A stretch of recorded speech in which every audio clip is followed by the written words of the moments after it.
সপ্তাহের ব্যবধানে রাজধানীর বাজারে বেড়েছে চাল, মুরগি ও ডিমের দাম। আগের দামে বিক্রি হচ্ছে আলু ও পেঁয়াজ।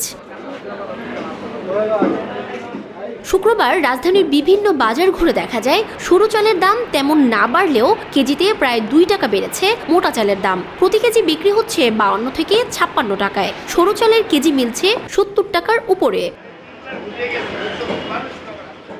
বন্যায় ত্রাণ হিসেবে মোটা চালের বিতরণে চাহিদা বাড়ায় দাম বেড়েছে বলে দাবি বিক্রেতাদের। কেজিতে 10 টাকা বেড়েছে ব্রয়লার মুরগির দাম।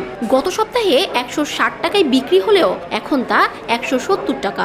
ফার্মের মুরগির ডিমের ডজনে 5 টাকা বেড়ে বিক্রি হচ্ছে 155 থেকে 160 টাকায়।